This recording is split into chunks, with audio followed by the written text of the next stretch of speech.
Bonjour à toutes et à tous. Dans cette vidéo, on va exposer le corrigé de l'exercice concernant l'arithmétique proposé en 2008, session normale pour les élèves de baccalauréat sciences maths AL. Cet exercice, comme vous le voyez, il est divisé en deux parties. En première partie, on considère dans Z2 une équation des Fontine E, c'est 35U moins 96V est égal à 1. Le but, c'est de résoudre cette équation. Mais par étapes, on doit vérifier que le couple 11,4 est une solution particulière de l'équation E. Puis, on donne l'ensemble de solutions de l'équation. Et en deuxième partie, on considère dans l'ensemble des entiers relatifs, Z, l'équation suivante, nommée F. X à la puissance 35 est congrue à 2 à la puissance 11 modulo 97. En première question, qui est divisée en trois petites questions, petit a, petit b, petit c, on suppose que x est solution de f, soit x, donc une solution de f. On va montrer que 97 est premier, et que x, c'est-à-dire cette solution, et que x et 97 sont premiers entre eux. Puis on montre que x à la puissance 96 est congru à 1 modulo 97. Et en final, petit c, on va montrer que x est congru à 2 à la puissance 11 modulo 97. Ça veut dire que si x est une solution de f, alors on doit arriver à ça. C'est-à-dire x est congru à 2 à la puissance 11 modulo 97. X est solution de f, c'est-à-dire x à la puissance 35 est congru à 2 à la puissance 11 modulo 97, implique que x est congru à 2 à la puissance 11 modulo 97. À partir, au lieu de travailler avec des puissances x à la puissance, on est arrivé à travailler avec x, qui nous rend la tâche est plus facile si on veut résoudre cette équation. En deuxième question, on va montrer la réciproque de cette implication.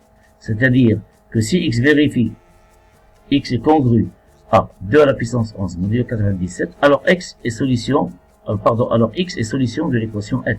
C'est-à-dire on boucle les deux implications dans le sens inverse et on trouve qu'il y a équivalence. Et en troisième question, à partir de cette équivalence, on va déduire l'ensemble des solutions de l'équation f, bien sûr. Là, on va l'écrire sur la forme. Ils nous ont dit qu'il faut écrire ces solutions 11 plus 97K. Ou bien, on trouve que ces solutions doivent s'écrire sous cette forme. Donc, c'est l'énoncé de l'exercice. Il est devant vous. Et on va passer à la correction, Inch'Allah. Alors, ala barakatillah. Pour la partie E, voici l'équation E, c'est 35U moins 96V est égal à 1, bien sûr, dans Z2. Vérifions que le couple 11,4 est solution de E. Alors, c'est tout simplement, il suffit de remplacer U par 11 et V par 14 et de vérifier ce qui se donne 1. Bien sûr, on a 35 fois 11 moins 96 fois 4 égale 385 moins 384 égale 1. Une petite remarque, il faut s'entraîner sur les calculs. Comme vous le savez toutes et tous, que la calculatrice est interdite à l'examen pour les élèves de sciences maths. Donc, après calcul, on trouve qu'il est égal à 1. Ça veut dire que le couple 11,4, il vérifie bien cette équation, d'où le couple 11,4 est solution de l'équation. Donc, j'ai rien à écrire en marge, mais c'est facile. Maintenant, déduisons l'ensemble des solutions de E. Alors, on va s'aider de cette solution particulière. Alors, on prend maintenant U et V, la solution générale de l'équation E. On va voir comment on va écrire cette solution générale. Donc, puisque c'est une solution générale, elle vérifie l'équation E. Donc, elle vérifie bien la relation 35U moins 96V est égal à 1 qu'on a noté par 1. Et comme 11,4 est une solution particulière de E, alors on a 35 fois 11 moins 96 fois 4 est égal à 1. On l'a nommé par 2. Or, d'après 2, et selon le théorème de Bézout, qu'est-ce qu'on déduit? Cette relation, et en utilisant le théorème de Bézout, on déduit que 35 et 96 sont premiers entre eux. Donc, c'est une première remarque à faire. 35 et 96 sont premiers entre eux, puisque cette égalité, elle est bel et bien vérifiée. D'autre part, d'après la relation aussi 1 et 2, en soustrayant 2 de 1. En retranchant l'une à part l'autre des égalités, on a le droit, on déduit que 35 qui multiplie U moins 11, facteur de U moins 11, est égal 96 qui multiplie V moins 4. Je vais noter ça par étoile, comme référence. Alors, à partir de cette relation étoile, qu'est-ce qu'on remarque? Que 35 divise 96 qui multiplie V moins 4. 35 divise 96 V moins 4. Or, 35 et 96, d'après cette remarque, ils sont promis entre eux. Donc, il va nous servir. Donc, le PGCD est égal à 1. Alors, d'après le théorème de Gauss, on déduit que 35 divise V moins 4. Si A, en général, si A divise B et C, et A, par exemple, est premier avec B, alors cela entraîne que A divise C. C'est ce qu'on appelle le théorème de Gauss. Donc, V-4 est égal à 35K avec un K qui appartient à Z. Donc, V est égal à 4 plus 35K. Voilà, elle est encadrée, K appartient à Z. Et si on remplace V par la valeur 4 plus 3K dans la relation étoile, que j'ai noté ici, dans la relation étoile, on obtient 35 multiplié U moins 11 est égal à 96 fois 35K.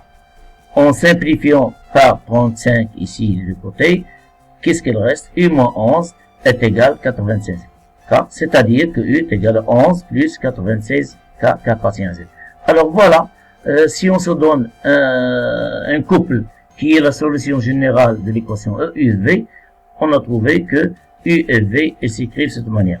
Et réciproquement, en général on oublie ça, et réciproquement, on remarque que c'est ce couple, il vérifie bien l'équation E, donc l'ensemble de solution c'est ça. Alors ici, pour cette remarque, normalement on doit écrire réciproquement, mais avec l'habitude de travailler beaucoup d'exercices de ce genre, on commence à les négliger. Mais pour moi ce n'est pas une chose qui est grave, mais mathématiquement il faut insister là-dessus, il faut pas l'oublier comme je l'ai fait ici. En deuxième partie, on se donne une autre équation F, c'est x à la puissance 35, bien sûr dans Z, congrès 2 modulo 90, soit x est une solution de F. Alors on suppose que x, quelconque, une solution, il vérifie bien cette équation. En petit a, on va montrer que 97 est premier et que x et 97 sont premiers entre eux. Alors en général, pour montrer qu'un nombre premier, il suffit de déterminer tous les nombres premiers qui ont leur carré inférieur ou égal à 97 et on essaye de voir si 97, le seul nombre qu'on cherche, c'est les premiers ou pas, est-ce qu'il est divisible par ces nombres premiers qui ont des carrés inférieurs ou égal à 97. Si on trouve 1, donc il n'est pas premier, et si on ne trouve aucun, c'est-à-dire si 97 dans ce cas n'est divisible par aucun de ces nombres, donc il est premier. Alors, les nombres premiers de carré inférieur ou égal à 97 sont 2, 3, 5, 7. Donc 7 au carré c'est 49. Juste le nombre premier ici qui se trouve après 7, c'est quoi? C'est 11. Et 11 au carré c'est 121, donc il est supérieur à 97, donc il n'y a que de 3 nombres. Or, ce 97 n'est ni divisible par 2, ni par 3, ni par 5. Alors, pour la division par 2, ce n'est pas un premier, bien sûr, n'est pas un pair.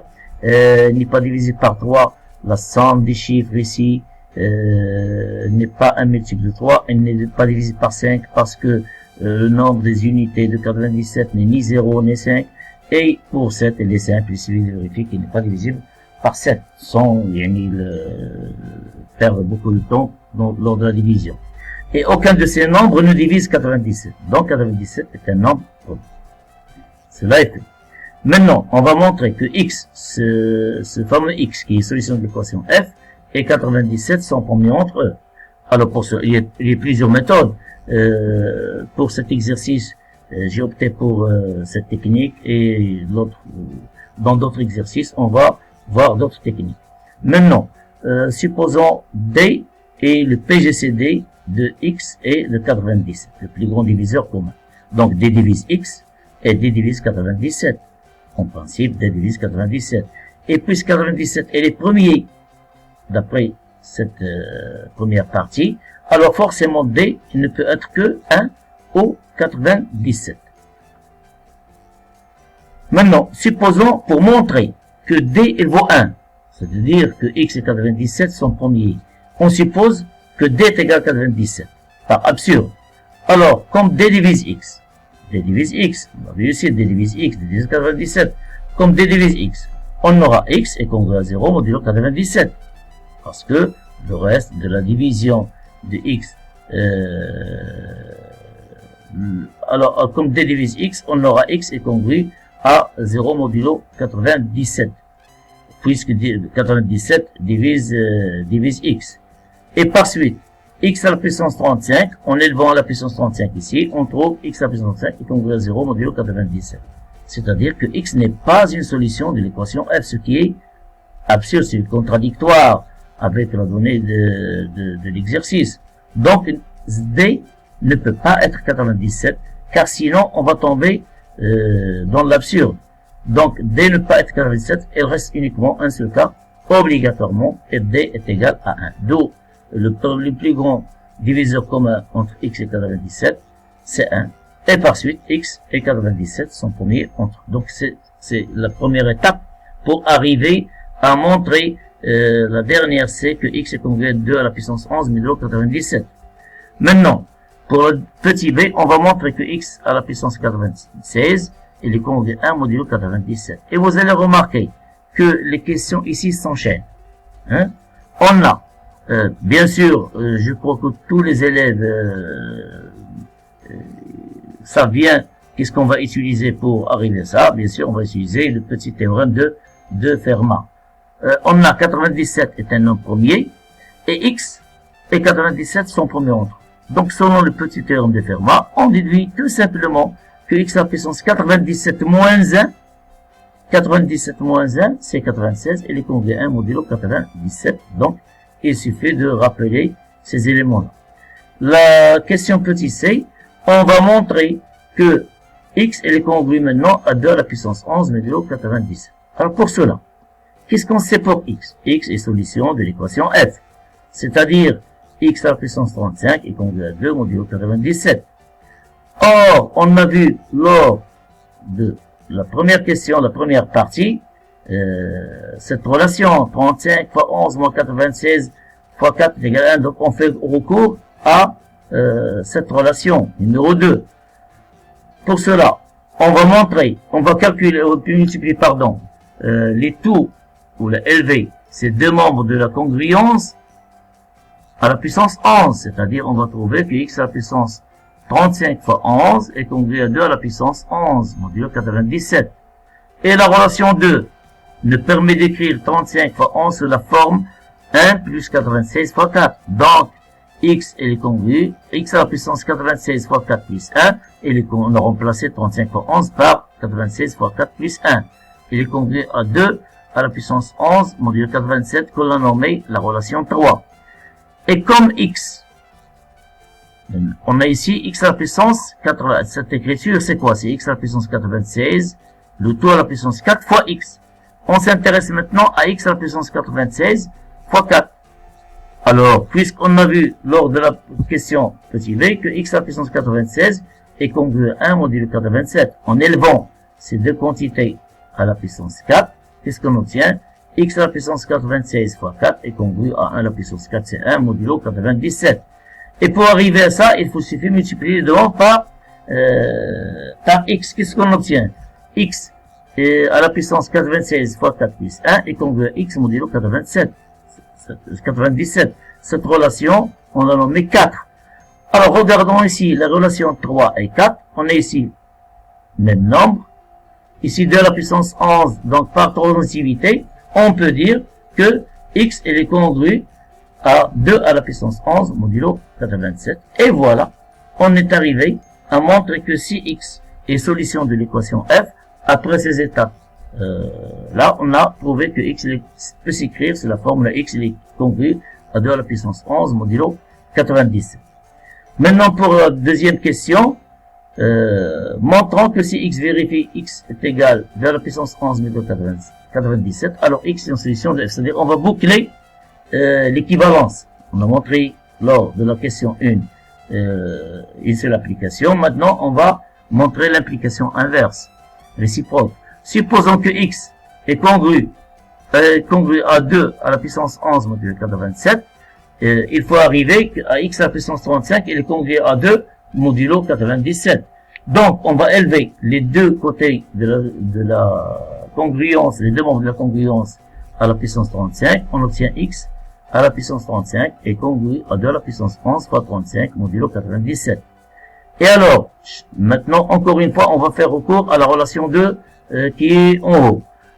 Et puisque 11 fois 35 égale à 1 plus 96 fois 4, on aura x à la puissance 35 et il est congru à 2 à la puissance 96 fois 4 plus 1. On a remplacé 11 fois 35 par 1 plus 96 plus, fois 4 plus 1. C'est-à-dire, pardon, c'est x ici, c'est une erreur, c'est x à la puissance, je m'excuse, x à la puissance 35. Pardon. Qu'est-ce qu'on... x à la puissance 35. Je m'excuse pour cette erreur. X à la puissance 35 est congru à 2 à la puissance 96 fois 4 qui multiplie 2, modulo 97. Et puisque 97 est premier, et 2 est premier, et 2 et 87 sont non premiers entre eux, alors encore une fois, d'après le petit théorème de Fermat, on a 2 à la puissance 96 et congru à 1 modulo 87. Pourquoi on a fait cette remarque? On a aussi 2 à la puissance 96. Sans faire les calculs et trouver les congruences, c'est plus facile. D'où, en élevant les deux côtés de la congruence, les deux membres de la congruence à la puissance 4, on obtient 2 à la puissance 96 fois 4 est congru à 1 modulo 97. Et en final, on multiplie ces deux membres par 2 pour arriver à celle-là. On obtient 2 à la puissance 96 fois 4 fois 2 est congru à 2 modulo 97. Et par suite, cette quantité, elle est congrue à 2 modulo 87. Et la même, elle est congrue à 35 modulo 87. Et par transitivité de la congruence, on déduit que x à la puissance 35 est congru à 2 modulo 97. C'est-à-dire que notre x là, elle vérifie l'équation f. Donc, c'est une solution de l'équation f. Et par suite, si x est congru à 2 à la puissance 11 modulo 97, alors forcément x est solution de l'équation f. Et en final, on a trouvé une équivalence qu'on doit l'utiliser pour la dernière question pour montrer que les solutions de l'équation f s'écrivent sous cette forme. Alors, d'après les questions précédentes, simple remarque, il suffit d'écrire, on déduit l'équivalence suivante, x est congru à 35, à la puissance 35 est congru modulo 2, est congru à 2 modulo 97, si c'est le si, x est congru à 2 à la puissance 11, modulo 97. C'est-à-dire, si x est solution de f, alors si c'est le si, x est congru à 2 à la puissance 11 modulo 97. 17. Or, si on prend 2 à la puissance 11, c'est 2048. En général, tous les élèves savent par cœur à quoi égale 2 à la puissance 10, c'est 1024. Donc à la puissance 11, c'est 2048. Et 2048, si on fait une division, petite division à la main, sur 97, on trouve 2048 égale 97 fois 21, plus un reste, c'est 11. Ça veut dire que 2 à la puissance 11, elle est congrue à 11 modulo 97. C'est le reste ici. Elle est congrue à son reste par la division sur 97. Donc, et puisque x, donc x est congru à 11 modulo 97. C'est bon, x, et le nombre de solutions de cette équation, ce sont les solutions de cette équation. Et comme x est congru à 2 à la puissance 11, 2 à la puissance 11 est congru à 11 modulo 97, on déduit que x est congru à 11 modulo 97, d'où x est égal 97 qui multiplie un certain k, un entier relatif, plus 11. Et réciproquement, puisque l'équivalence est déjà faite, on déduit que l'ensemble des solutions de l'équation f est S, S', je note S', est égal à 11 plus 97k, plus, virgule, c'est-à-dire un certain k qui appartient à S. Alors, il reste une petite remarque. pour les exercices d'arithmétique, parfois on pense qu'elles sont difficiles, et tel est le cas. Et parfois on pense qu'elles sont faciles. Qui va rendre les difficultés de l'exercice d'arithmétique en nos yeux sont faciles, c'est l'entraînement sur ces astuces. Et vous allez revoir que toutes les questions, toutes les techniques sont réalisables. Il faut bien choisir le chemin, emprunter le chemin qui va nous servir à trouver les résultats, chaque fois je le dis, sans perdre de temps. Ainsi se termine cette correction. Merci à vous et bon courage.